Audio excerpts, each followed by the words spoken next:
మనతో పాటు పిఠాపురం నాగబాబు గారు మనతో ఉన్నారు. వారి మాటల్లో ల్యాండ్ టైటిలింగ్ యాక్ట్ గురించి కొంచెం తెలుసుకుందాం. తెలియజేయండి సార్ ఒకసారి. ఈ ఈ యాక్ట్ అనేది ఒక దగులుబాజీ యాక్ట్ అండి. ఎందుకంటే మా తాతల తండ్రులు సంపాదించిన ఆస్తులు మాకిచ్చి మా తాతకిచ్చి మా తండ్రికి ఇచ్చి మా తండ్రికి నాకు ఇచ్చి నేను నా వాళ్ళకి ఇవ్వడం ఒక సాంప్రదాయంగా ఉంది. కష్టపడి సంపాదించుకున్న ఆస్తులు కూడా ఉన్నాయి. ఈ ఆస్తులు బాగానే ఉన్నాయి కదా. ఈవేళ ఏ కారణం చేత ఈ యాక్ట్ తెచ్చారు. వాళ్ళు ఏమంటారంటే కేంద్రంలోనే ఎప్పుడో చేశారంటారు. కేంద్రంలో చేస్తే ఏ స్టేట్ గవర్నమెంట్ చేయని దురద వీడికి ఎందు గురించి దేని గురించి చేశాడు. తర్వాత నెక్స్ట్ ఈ మన భూమి మీద ఇప్పుడు ఈరోజు ఒక అప్పుకి వెళ్ళామనుకోండి, ఈ దస్త్రాలు కుదురు పెట్టుకుంటారు. బ్యాంక్ వెళ్తే ఒరిజినల్ కావాలి, ఒరిజినల్ సరిపోదని 32 సంవత్సరాల వెనకాల లింక్ డాక్యుమెంట్స్ అడుగుతున్నారు. ఇవాళ అతను ఒక స్లిప్ ఇస్తే ఆ స్లిప్ పెట్టుకెళ్తే ఎవడన్నా ఒప్పిస్తాడు. ఆస్తులు కానీ బంగారాలను కానీ భారతీయులు ఎందుకు దాచుకుంటారంటే భవిష్యత్తు గురించి.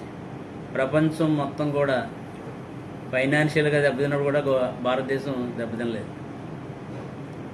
తర్వాత అసలు ఇది ఒక అమెరికాలో ఉన్న ఒక ప్రైవేట్ సంస్థకి మన ఆస్తుల్ని మన వివరాలని అప్పచెప్పడానికి సిద్ధంగా ఉన్నారు. అది కూడా జగన్ గారి సంబంధించిన ఒక సంస్థ అని ఇప్పుడు ప్రచారంలో వచ్చింది. తర్వాత ప్రజలు ఎలాగ నమ్ముతారండి? ప్రభుత్వ ఆస్తులనే తాకట్టు పెట్టేశారు. ఆఖరి సచివాలయంలో కూడా 2 బిల్లులు తాకట్టు పెట్టేశారు.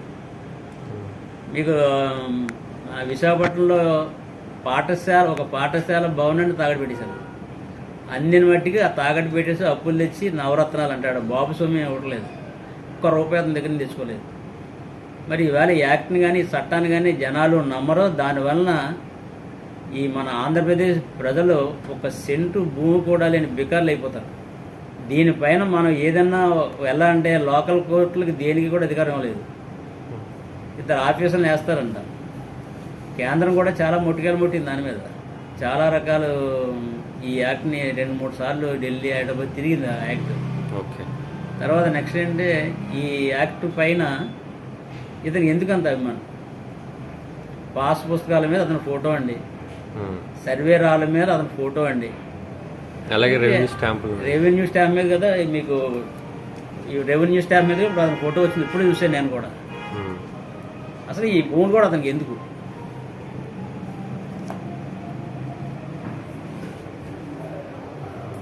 Okay.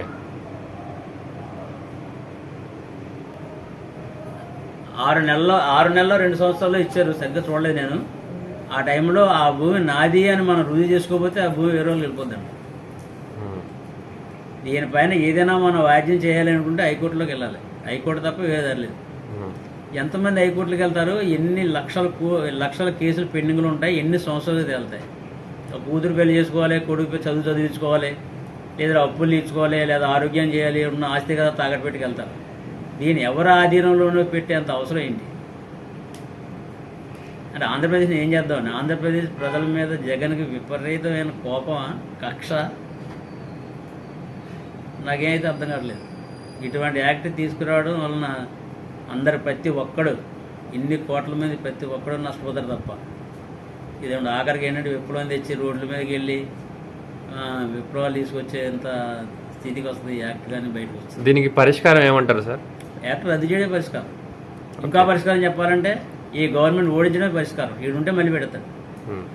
Telugu Desam government, NDA government, మన జనసేన పవన్ కళ్యాణ్ గారు, మోడీ గారు, మన గ్రూపు గెలిస్తేనే మనకు భవిష్యత్తు. ఈ గ్రూపు గెలవకపోతే ఆంధ్రప్రదేశ్కి భవిష్యత్తు లేదు.